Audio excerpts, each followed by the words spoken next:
aming Diyos na buhay at makapangyarihan sa lahat, ang aming pagpapuring pasasalamat sa inyong dakilang pangalan.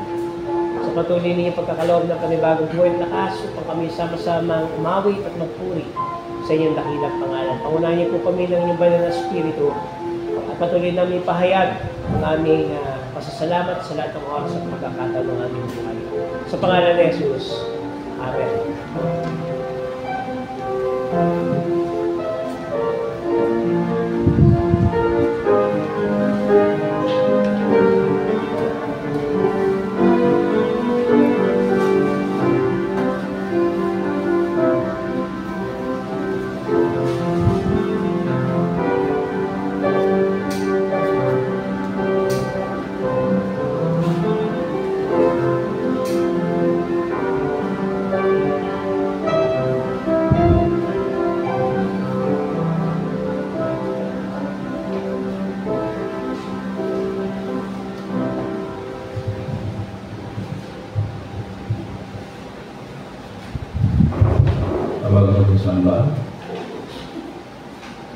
Bago tayo gumising para bumangon sa isang panibagong araw at magpasya tungkol dito sa ating iglesia. Diyos ay naghihintay sa atin upang magdating tayo ayon sa kanyang mahal at biyaya. Sa mga panahon hindi natin tiyak kung ano ang ating gawin na hakbang at nanghinaan ng loob pagpaman sumuko. Ang Diyos ay tumatawag sa atin upang lumapit sa Kanya. Siya ay nakahandang ang buo ng lahat ng bagay na dapat natin pagtutunan. Kapag tayo napaliguran ng kalpitan at kawalan at kawalan, ang ating mga takot ay pangamba ay umipilay sa ating kaluluwa. Pinagkakalayo ng Diyos ayon sa Kanyang matatag na pag-ibig. Pinalaya tayo upang maging Kanyang mga minamahal na anak. Ang patuloy at salamat ay sa Diyos na ang katapatan ay sa lahat ng panahon. Ang bawat henerasyon siya ay laging may nanghandang tulong upang makatulong tayo sa ating pagkatawag sa gawain ng pag-mission. Halina't tayo ng pinto ng kanyang pagligtas. Purihin natin ang kanyang pangalan, tumayo ang lahat para sa inyong pasyon.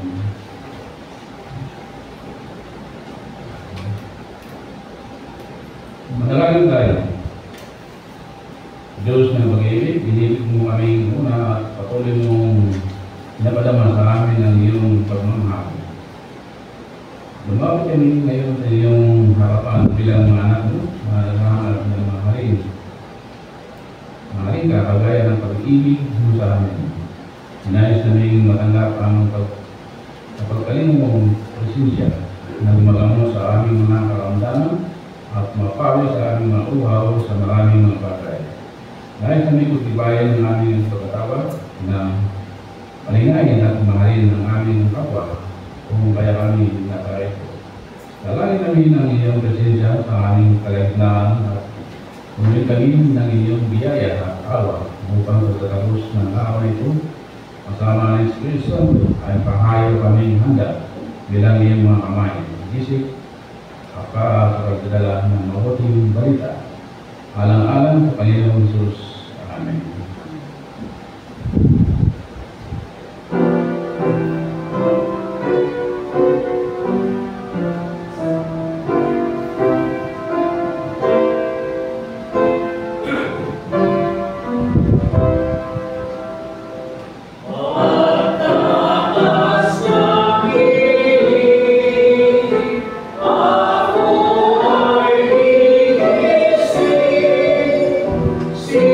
Christ.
kabila ng marami nating kamalian sa buhay, pakabiguan natin maging mabuting kapwa, nakikitungo at paggawa ng mabuti.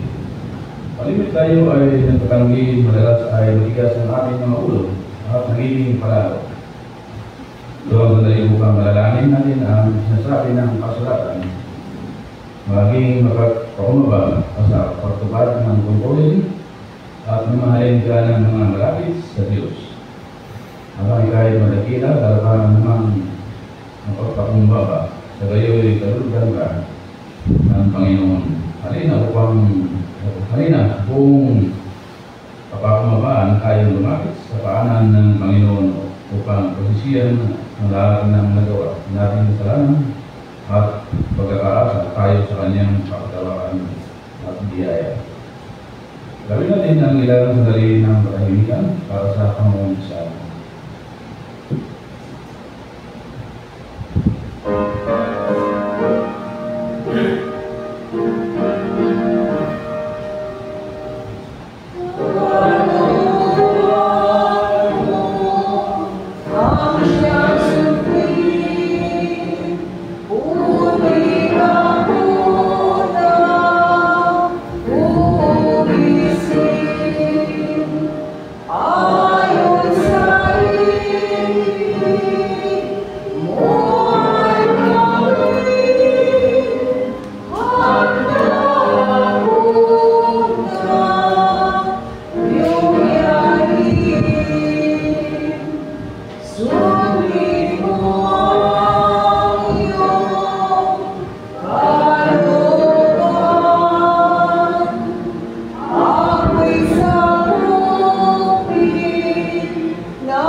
Si Kristo Jesus ang pinagmumulan ng ating pananampalataya. At siya rin nagpapasakdan nito na dahil sa kagalakang nilagay sa kanyang harapan ay inis niya ang Diyos. Hindi na rin tana ang kahihiyan. Upang ang ating mga kasalanan ay mapatawad at mayroon tayo sakdan at walang bahid dungis sa harapan ng Diyos. Salamat sa kagagahang loob nito nating tinanggap sa Panginoon. Ang tagumpay ay atin na dahil kay Kristo, mamuhay tayo ngayon bilang mga pinatawad at binalong tao. Sa lingkod ito, abutin natin ng kapayapaan ang bawang isa. Tayo pong lahat ay tumayo at awitin po natin ang I love you with the love of the Lord o mahal kita sa Panginoon. At this is the day. O mahal kita sa Panginoon, o mahal kita sa Panginoon, nakikita ko ang wala niya. O mahal kita sa Panginoon, o mahal kita sa Panginoon, o mahal kita sa Panginoon, nakikita ko ang wala niya. O mahal kita sa Panginoon. I love you. Oh, I love you with the love of the Lord. Yes, I love you with the love of the Lord. I can see in you the glory of my King. Yes, I love you with the love of the Lord. I love you. Oh, I love you with the love of the Lord. Yes, I love you with the love of the Lord. I can see in you the glory of the King. Yes, I love you with the love of the Lord. This is the day. This is the day. This is the day that the Lord has made. That the Lord has made. We will rejoice. We will rejoice and be glad in it. And be glad in it. For this is the day that the Lord has made. We will rejoice and be glad in it. This is the day, this is the day that the Lord has made. Ito ang araw, ito ang araw, ito ang araw.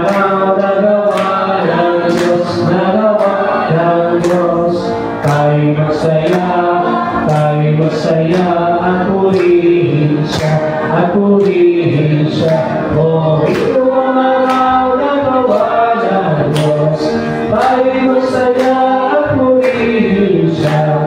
Ito ang araw na gawa ng Diyos. Palapang po natin ang Panginoon.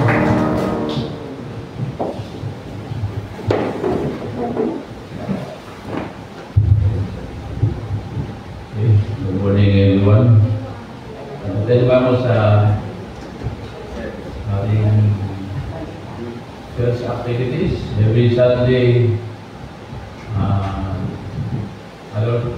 Sunday school, Bible study, start ng 9 a.m.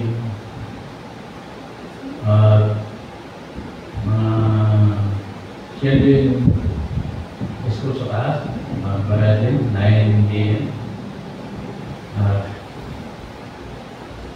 Our choir practice after lunch, 1 p.m. in the afternoon.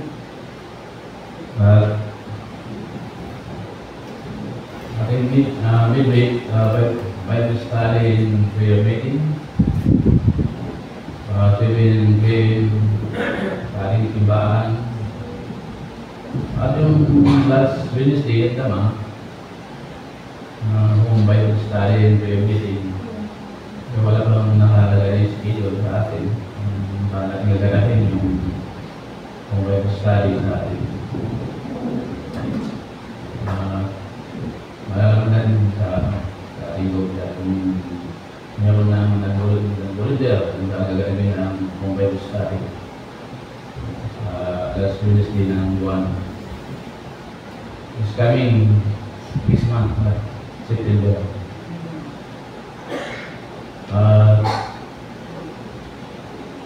Ating pasalamatan din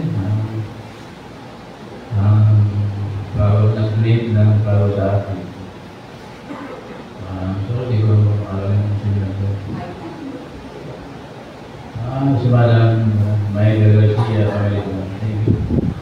For releasing the power. Ating guys, huwag natin punta sa announcement.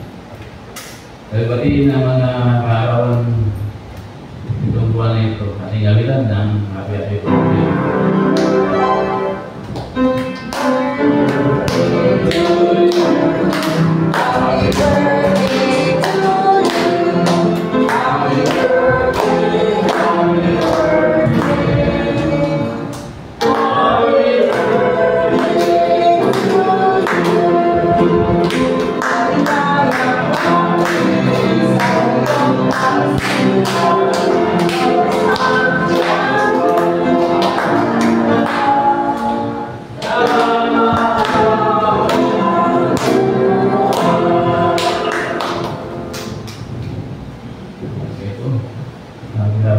Lord sa inyong lahat.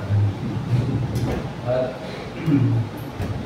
punta tayo sa kabalitaan. Bawat siya yung sa Lucine to siya. Meron ba?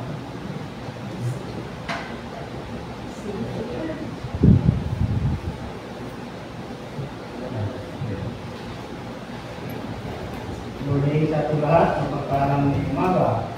Ang gawain ko ng music ay nagawa ko ito sa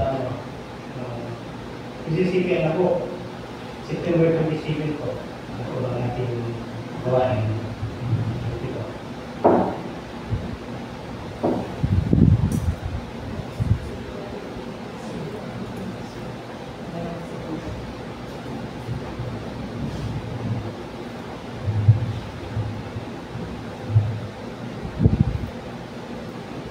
Magandang umaga sa lahat.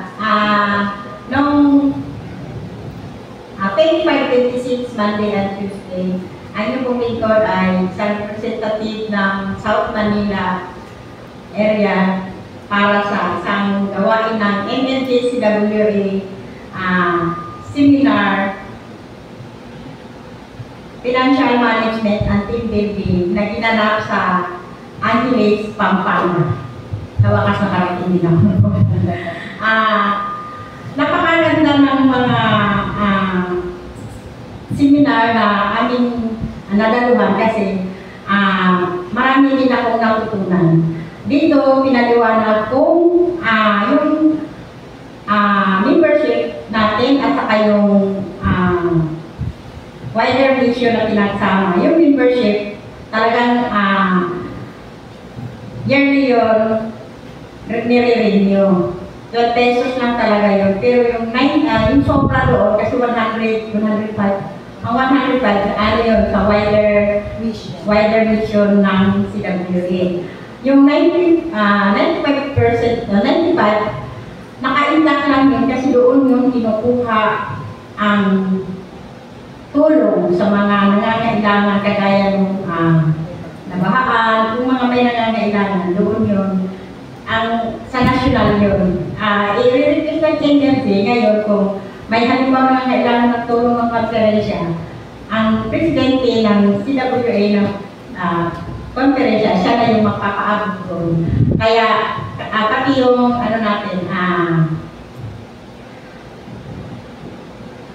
LFC, Best Coin, yung natin, nagaganapin niya yung September, ang piggyback natin na paglaman. Kailangan na natin lagyan. Doon naman kinukuha,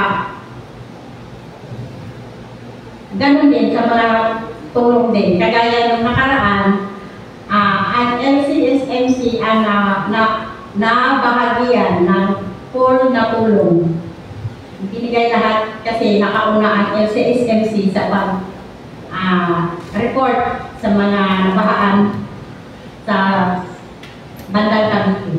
Kaya napakakala ng LCSMC kasi nakakuha tayo ng full support galing sa national. Yun naman ay yung mga 5 piso, yung mga binilalagay natin sa piggy bank, yun. Kasi kahit sa barya-barya natin binibigay, malaki na rin ang nakakatulong din tayo. Kaya sana tuloy-tuloy natin ang suporta sa gawain ng CWA. Kasi sabi ko nga di ba hindi tayo bigyan, wag lang tayong bahain. Kasi mahirap. Tapos,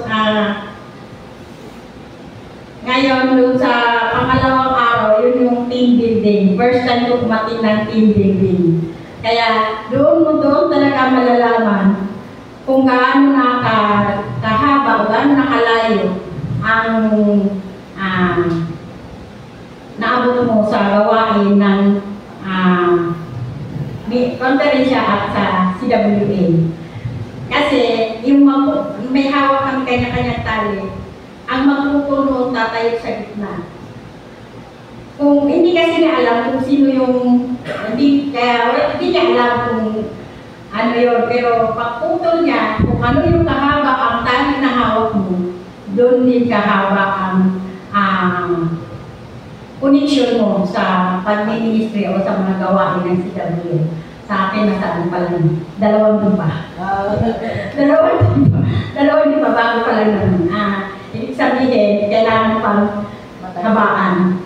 Kaya nga sabi, sana sa susunod na pagputol na tali, hindi na lang 2 pa. Sana nakakayanin pa. Itanda ko rin na pabalita, ngayong September 5, Council meeting with the Council President nagaganapin sa UCCT Caridad. Hindi na, President, hindi ka na mag-report pero magpapasa ka ng report. Gagawa ka na lang ng report, papasa. Tapos sa September 20 naman, LCSMC CWA Fellowship, nagaganapin sa Ellingwood. Ito yung Fellowship of the Less Coin. Ito na yung sa PBBank. Papasa na po doon.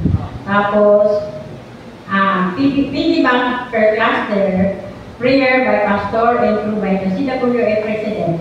Ang mangunguna sa praise and worship ay ang South Manila. Kami din yun.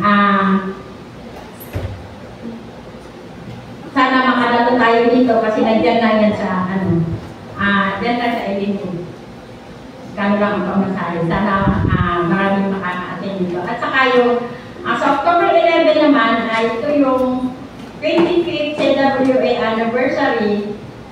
Magpasalamat tayo kasi dito gaganapin sa LCSMC. LCSMC ang host. Gaganapin ito sa PCU Las Marinas. Ang registration fee ay 300. Kung sino yung gustong magkabin ng t-shirt na kulay violet, makipag-time na sa akin para maipasa ko doon, 250 ang isa. Ito ay gagamitin sa October 11. Ang October 18 ko ay LCSMC CWA Fellowship, Listang Kababaihan. Siguro dapat nakahanda tayo dito, baka bigla tayong naputi naman, maghahanda tayo ng presentation, folk dance or folk song na Christian Contemporary. Ito naman ay wala pa nakalagay na kasi pag-usapan natin. Yan lang.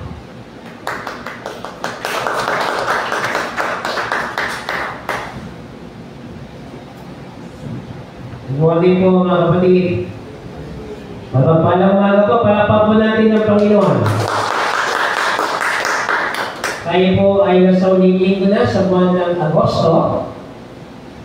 Sumisilip na po si Jose Marichan. At bukas po ay Setyembre na. At nasa panahon na rin po tayo ng Kingdom Tide Season. Nasinimulan po natin noong nakaraang linggo. Ang Kingdom Tide po ay panahon upang ating pagnilayan kung ano ba para sa atin ang paghahari ng Diyos at kung paano po tayo papatuloy sa paglago at pagunlad bilang Iglesia. Yan po ang buwan ng Kingdom Tide Season. At sa buwang ito ay ating pinagpapasalamat sa Diyos ang kanyang pabutihan at katapatan dahil atin na pong isinabuhay ang gawain po ng pag-umisyon. Subalit hindi po yan nagtatapos sa buwang ito, kundi nagpapatuloy pa sa mga susunod na panahon. At kaugnay po dyan, ay nung nakaraang linggo nga po, nagkaroon tayo ng stage pulpit. Yung ating pong pansamantala, yung ating pong mga pastor ay umikot sa iba't ibang mga churches upang magbahagi po ng salita ng Panginoon. At nung nakaraang linggo po, naway naging pagpapala ang pagdako po dito, pagbisita ni Bishop Jerome Baris. Ano po? At ang inyong likod naman po ay nagbahagi na mensahe sa Church of the Evangelists sa Las Piñas. Ano po? So salamat po sa Panginoon sa matagumpay na South Manila Cluster Exchange Pulpit at atin po pinagdiwang naman ang Mission Sunday. Kaugnay naman po ng ating mga gawain sa ating local church noong nakaraang Wednesday po ay ating ininamos ang prayer meeting and Bible study sa sambahayan ng Garcia. Ano po? So thank you po sa ating kapatid Becca, Micah, kay Kuya, pangalan po nito? Fred. Ha? Fred po. Fred, sa kanila pong hosting ng ating gawain. Kasama na po si Ate Chloe. At thank you mga kapatid sa tulad ng pinagit ko ng ating kapatid na Peter, every last Wednesday of the month, tayo po ay iikot sa mga bahay-bahay upang ating pong ilagos doon yung ating prayer meeting and Bible study. No? Pero habang hindi pa po tayo umiikot doon, dito po tayo sa ating church every Wednesdays. Okay? So, ganun din po, ay nagpapasalamat tayo sa mga naging gawain din po ng ating CTN. Ano? Kaugnay din po ito sa ating naman monthly visitation sa Pasay City Youth Home.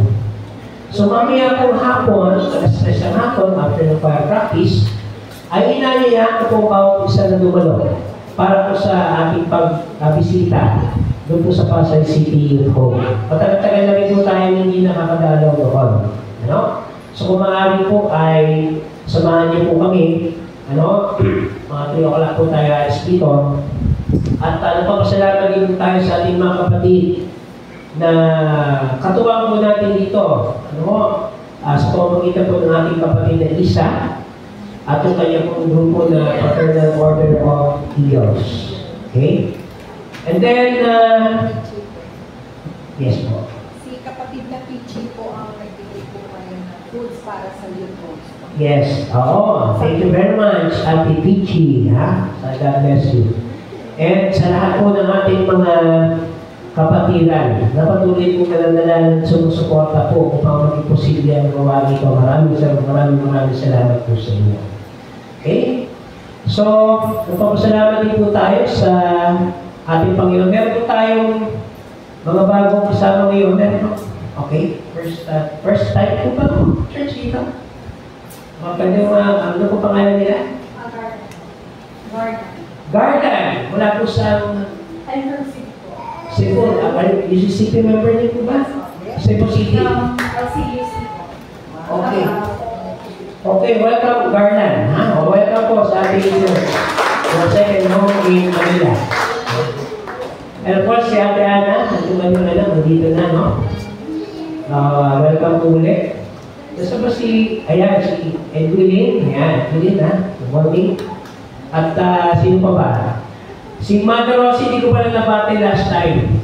Halika, happy birthday. Wala kasi ako dito last Sunday, eh. Sino pa ba yung nag-birthday po na sa atin? Si Ate Tess? Pa yun? Yes.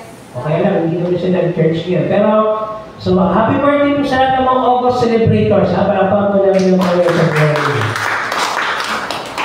And advance happy birthday po. Meron na ba tayong birthday celebrators sa September? Pero yung pa si Kuya Joey, malapit na. September 4. Okay? Oo, magsisenior niya si Kuya. So God bless you po, mga kapatid.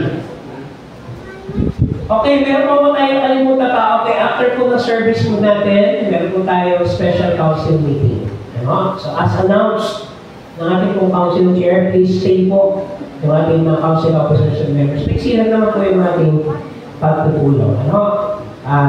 Kailangan na isaayos yung ibang mga bagay-bagay. Okay po. So meron po tayo mga karagdagan pa? Ang mga pabalita? Yung kasama ni Nanay Pichi, Ate Pichi, ano po pangalan ni Nanay? Norma. Ate yung tanong ni Norma. Yes, welcome po niya, Norma. Okay, kung wala na po tayo mga pabalita, kahit lahat ay tumayo, sa mabasa po ng mga matayang talata, natin paminilayan sa umaga ito. Mula sa bagong tipan, Jeremias chapter 2 verse 2 hanggang 13. Pakinggan ninyo ang mensahe ng Panginoon. Kayo mga mamamayan ng Israel, lalaki ni Tito. Pero ang sinasabi niya, ano ang kasalanan ang nakita ng mga ninuno ninyo sa akin at tinalikuran nila ako? Tulog sila sa walang kwenta ng mga Diyos-Diyosan, kaya sila rin ay naging walang kabuluhan. Hindi na nila ako hinanap, kahit ako ang naglabas sa kanila sa Ehipto. At nanguna sa kanilang sa ilan na walang talim. Ang lupang tayo may mga hukay na pangalim at walang tumitira o dumadaan. Mula roon, tinakita ko sila sa magandang lupain para makinabang sa kasaganaan ng ani ito.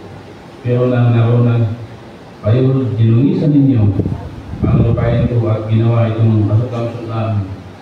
Kahit ang mga pari ay hindi ako hinanap, ang mga nagtuturo ng kausan ay hindi ako kilala. Ang mga pinuno ay nagmastik laban sa akin. Ang mga propita ay nagpahayag ng pangalan ni Baal at sunod sa walang kwenta ng mga Diyos-Diyosan. Kaya susubukan ko sila muli. Pati ang magiging angkan ninyo, ako, ang Panginoon. Ano nasasabi nito? Sumabit kayo sa panluan ng mga isla ng itim at magsugo kayo ng magmamatid ng mabuti sa silangan, kalupain ng ilaw at tingnan ko may nangyayaring tulad dito. May bansa bang nagpalit ng kanilang Diyos kahit na hindi ito ang tunay na Diyos. Pero ako, dakilang Diyos, ay pinagpalit ng aking mga mamamayan sa mga Diyos na walang kapuluan. Nangilabot ang buong kalangitan sa ginawa nila at nayanig ito sa lagi ng pagkagulat. O ang Panginoon ang nagsasabi nito, gumawa ang mga mamayan ng dalawang kasalanan. Tinakwil nila ako ang bukal na nagbibigay buhay at sumamba sila sa ibang mga Diyos.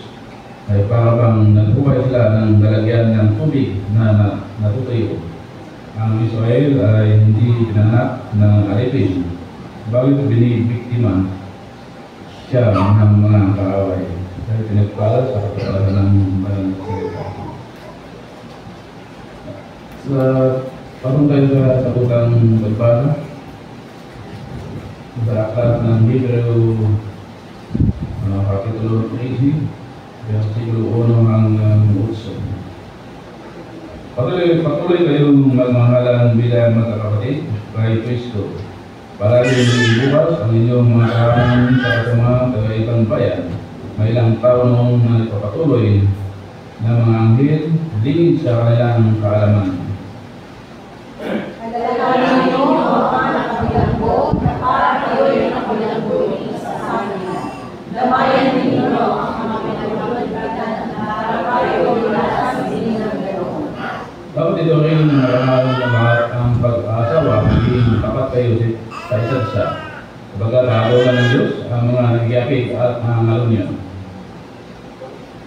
Huwag kayo ng pera at nasiyahan kayo sa anong nasa inyo. Sapagkat sinabi ng Diyos, hindi kita iiwan ni papabayaan.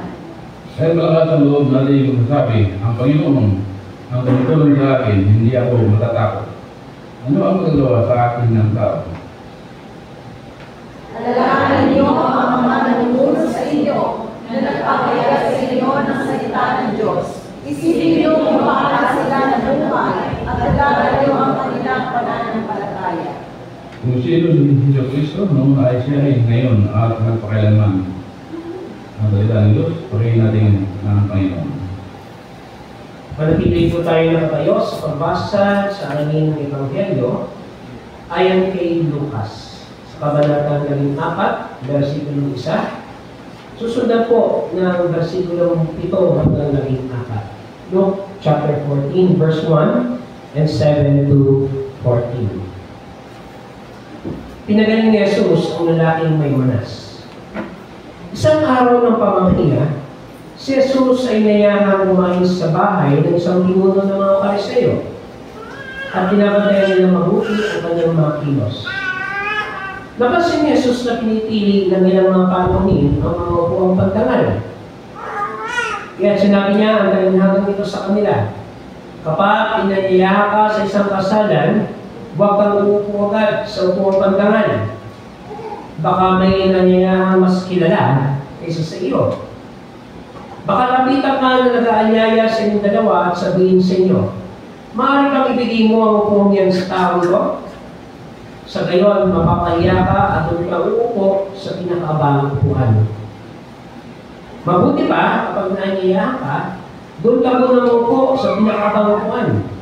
Kapag lumakas sa iyo ang naganyaya at kanyang sinabi, kaibigan, dito ka sa kabisera. Mapaparangalan ka sa harap ng lahat ng mga panunin. Sapagkat ang nagmamataas ay ibababa, at ang nagpapakumbaba ay itataas. Sinabi naman ni Jesus sa nag-aanyaya sa kanya, kapag naghahanda ka ng isang salo-salo, huwag ang iyong mga kaibigan, mga kapatid, mga kamag-anak o mayayamang kapitbahay ang aanyayahan mo. Dahil aanyayahan kami nila at sa gayon ay susukuyan ng iyong ginawa. Subalit kapag ikaw ay maghahanda, anyayahan mo ang mga mahihirap, ang mga lumpo, mga pilay at mga bulag. Kapag ganito ang ginawa mo, pagpapalain ka. Hindi man nila masukuyan ang ginawa mo. Ang Diyos ang magbibigay sa iyo ng gantimpala sa muling pagkabuhay ng mga kapatid. Ito ang mabuting balita ng ating kaligtasan.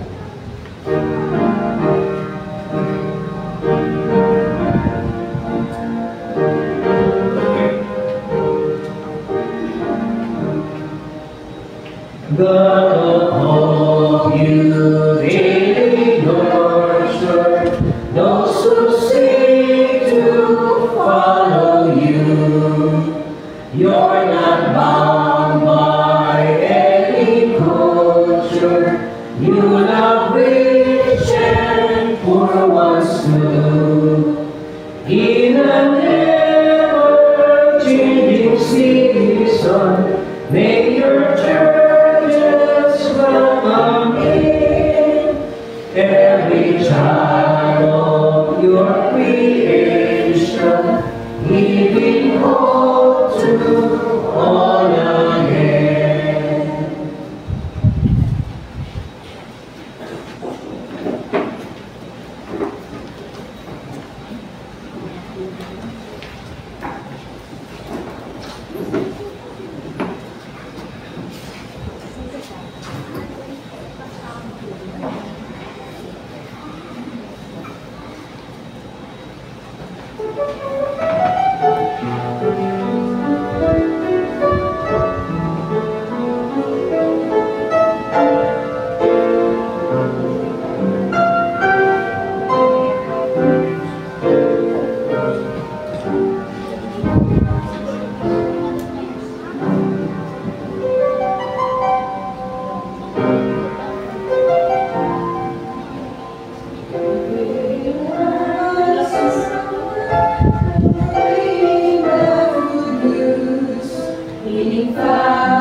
Salamat po sa ensayo ng ating koro.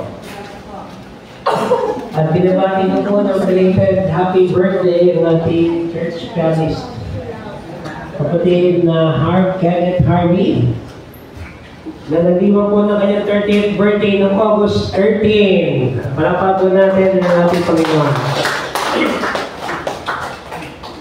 And, siyempre kasama niya yung kanyang girlfriend, at nawa ay maging katuwang sa buhay. May plano na ba kayo? Hindi pa yata nagpo-propose si Kenneth. At nagpapasalamat po ako sa Panginoon dahil naging matagumpay po ang ating nakaraang stage pulpit noong nakaraang linggo. At ang ating mga kapatira po sa Evangel ay tinanggap po na maayos ang inyong lingkod. In fact, after po ng service, nagdaos po tayo ng mga house blessing na sumama na rin po ako. At naging maayos naman po yung ating fellowship sa kanila. And sa darating po na Martes ay meron po palang gawain ng mga church workers. Meron po tayong fellowship na gagawin naman doon sa Cavite. Tayo po sa mandaling manalangin, Panginoon. Ang inyo pong banal na Espiritu muli ang mangugat mangusap sa aming mga puso at mga buhay. At aming itanghal ang inyong dakilang pangalan mula ngayon sa mga susunod na panahon.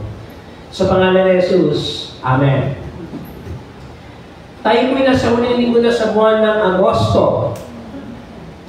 At bukas po ay Setyembre 1 na. At patuloy po natin pinapapasalamat sa Diyos ang kanyang kabutihan at katapatan sa buwang ito dahil nakita po natin kung ano ang kahalagahan at kabuluhan ng gawain ng pagmimisyon. At sabi nga po natin ang gawain ng pagmimisyon na hindi lamang sa panahon ito, kundi sa lahat ng oras at panahon, tayo ay tagapagpahayag at tagapagpatupad ng gawain ng pagmimisyon ng Panginoong Kristo. Ang lahat ng gawain ng pagmimisyon ay mula sa Diyos. Hindi po ito gawain ng programa lamang ng Iglesia, kundi ito'y mula sa Diyos na ipinagkatiwala sa atin.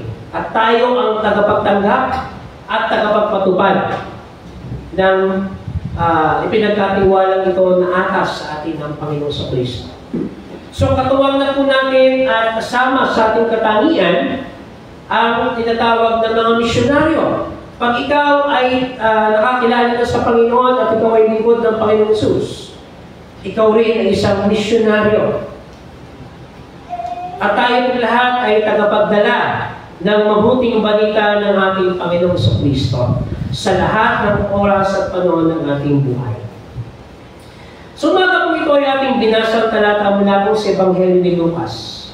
Kung inyo po mapapansin noong nakaraang linggo, ito rin po ang ating patayang talata mula po sa Ebanghelyo ni Lucas. Pero this time po ay kinuha natin ito mula sa Luke chapter 14, verses 1, at susunod po ng 7 to 14.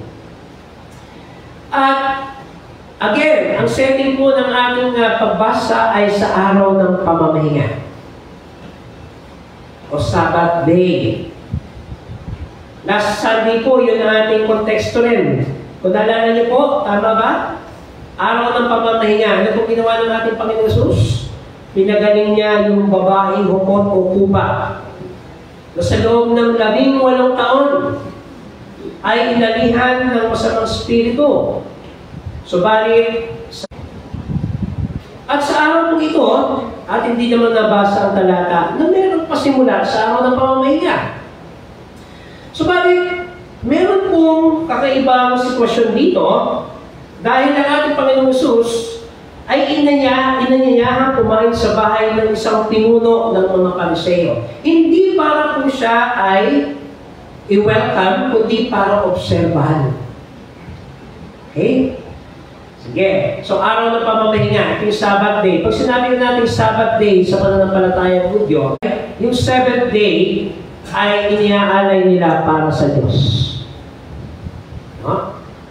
At nire-require din po na magkaroon ng family devotion, family time. At higit sa lahat po, yung literal na pamamahinga o rest day. Yan. So, meron pong elemento pa rin dito ng paglalaan para sa Diyos. Dahil tama naman po, anong na araw po tayo binigyan ng araw para sa ating mga sarili, at ang isang araw naman po ay nilalaan natin para sa Diyos. So, bakit meron pong ibang intention dito mga Pariseo? Sa halip na bigyan po ng welcoming spirit ang ating Panginoong Kristo, siya ay inimbitahan kumain sa kanilang mga bahay, pero upang siya ay bantayan sa kanyang mga kilos. And remember mga kapatid, ang mga Pariseo, sila po yung leader ng sinagoga ng mga panahon yun. Sila po yung mga religious leaders. At lagi po nilang naririnig ang pangalan ng Jesucristo na nagpapagaling na may sakit, etc. etc. Kaya na-intriga po sila. So this time, in-invite po nila sa kanilang lugar para kumain, pero with a different purpose. Ngayon, napansin po ng ating Panginoong Jesucristo na pinipili ng ilang mga panawin ang kanilang o mga panawing pandangal. Kaya sinabi po ng ating Panginoon muli ang ganitong talinhaga. Sabi po sa verse 8, ganito. Kapag inanyayahan ka sa isang kasalan, huwag kang uupo agad sa upuang pandangal. Baka may inanyayahan mas kilala kaysa sa iyo. Baka nabitan ka na nag-aanyaya sa inyong dalawa at sabihin sa iyo, maaari bang ibigay mo ang mga upong yan sa tao ito? Sa gayon mapapahiya ka at doon ka uupo sa pinakaabang upuan. Naalala ko po tuloy ang isang okasyon na meron po tayo, ito true to life po ito, no? Isang kasal. At ang nilingkod po, isa sa mga nag-officiate ng kasal, in fact, dalawa po kami. Yung destinadong pastor doon, at ako ay dahil merong license, ako po yung na-invite na magkasal. So alam niyo po, ang kasal ngayon kasi ay usapin na ng kung magkano budget mo. Ano? Pag medyo maganda ang budget mo, pwede ka mag-imbita ng mas marami. Pero kung hindi, selected and fill lang. Ano? Dito po yung sa city setting. Pero pagdating po sa mga liblib na probinsya, ang kasal po is a community affair. Ano? Dito sa atin, kapag ikaw ay pumunta sa isang kasal na hindi ka imbitado, tataas ang kilay sa iyo ng mga tao. Kasi bakit? Ba't ka nandito, hindi ka naman imbitado, hindi ka kasama sa bilang. Kasi yun ang consideration, di ba? Yung numbers of visitors. Pag hindi ka invited, huwag ka pupunta. Yan ang culture po ng city.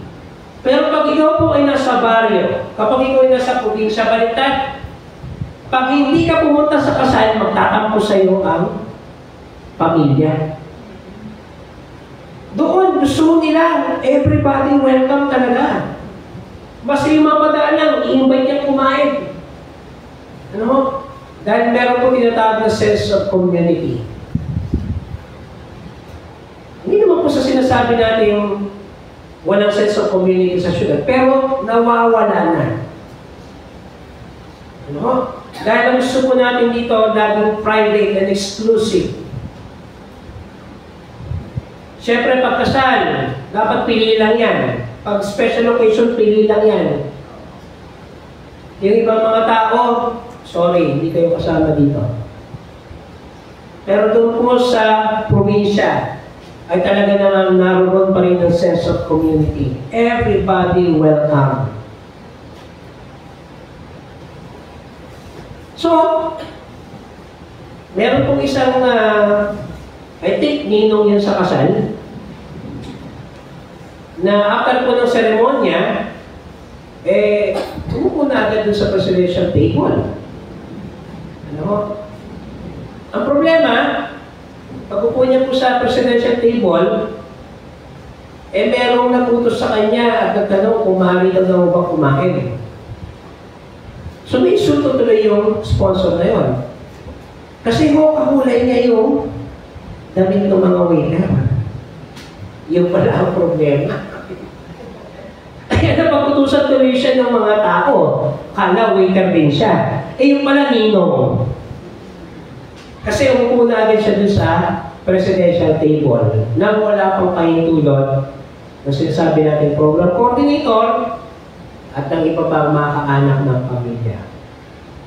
So pareho po dito sa sinasabi ng ating Panginoong Kristo. Na bago natin makuha yung tinatawag na greatness o yung kadakilaan, nagsisimula muna ito sa mapagkumbabang akto.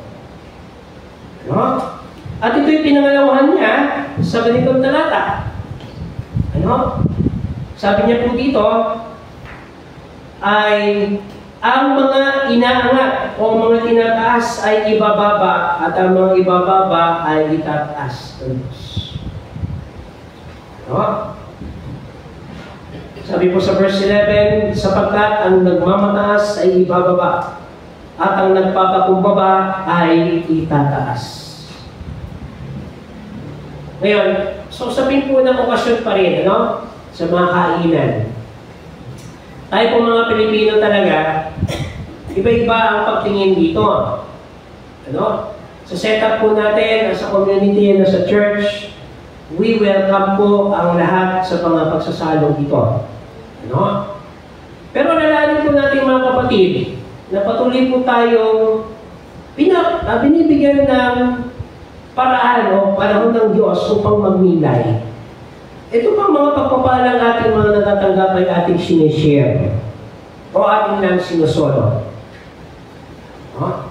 At dito po nakita ng ating Panginoong Kristo yung pagkakaiba ng mga taong pinipili ng mga bisita. Ano? Yung pagtanggap sa mga bisita. Para sa ating Panginoong Kristo, dapat pare-pareho ang ating pagtrato sa bawat isa. Lalo na sa usapin ng pagsasalo ng biyaya ng Diyos.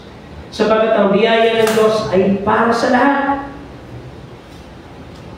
Hindi po ito selected few, kundi ito ay para sa lahat. Sapagat ang kaligtasan na dulot ng ating Panginoong Kristo ay para sa lahat.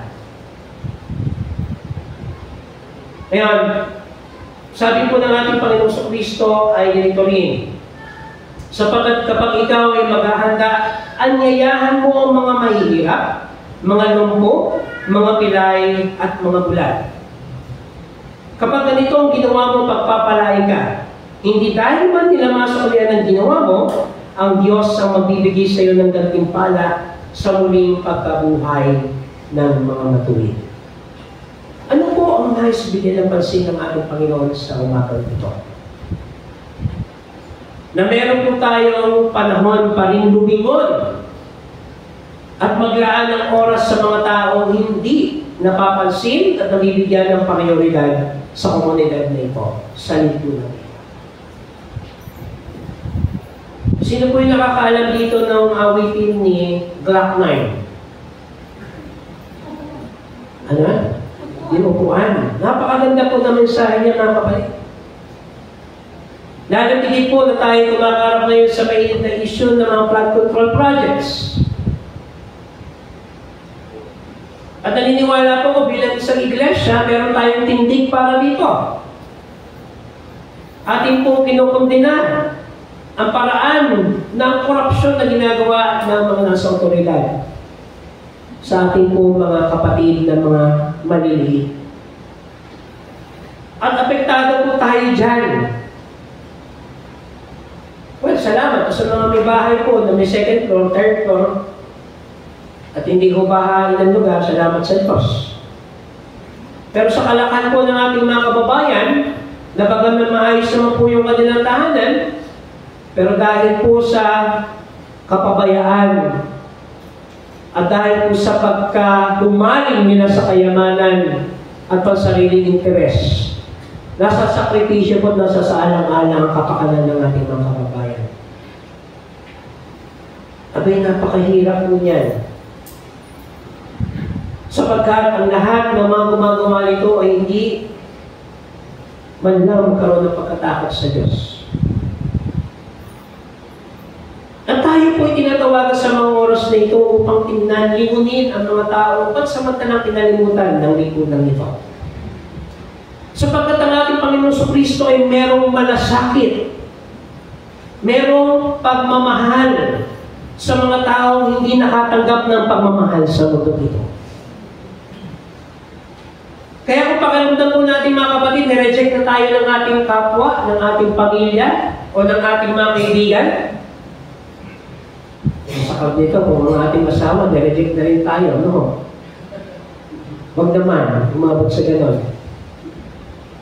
And possible, kung nangyari man yan, meron tayong isang kaibigan. Because we have a friend in Jesus. What a friend we have in Jesus. Si Jesus ay kaibigan mo na. Mga kapatid, sa umagang ito, muli po tayo tinatawagan ng ating Panginoong Jesus sa diwa ng kapakumbabaan. At pag tayo po ay namuhay ng may kapakumbabaan, dadakilain ng Diyos ang lahat ng nagpapakababa sa kanyang harapan at sa harap ng ating kapwa. Sa pangalan po ng Ama, ng Anak at ng Espiritu Santo. Amen.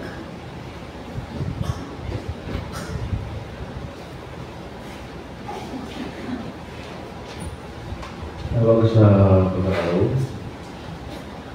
Ito ang magigayat na sumulat sa aklat ng Hebreo.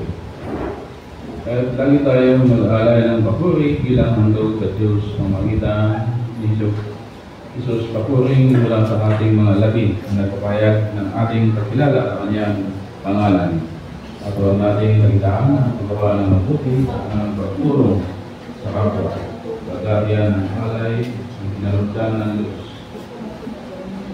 Likumin ngayon ang ating mga alay na pangako at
paintulot mo nawa ang mga kaloob sa aming bayogin, ang aming mga alay at may bahagi sa iba.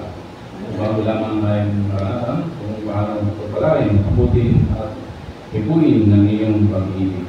At nabusog sa biyaya na aming nakahanda na ipagkaloob. Maraming salamat po. Mabalik kalugtan mo ang aming mga kaloob. Sa pangalan ni Jesus. Amen.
Tayo po yung manalangin.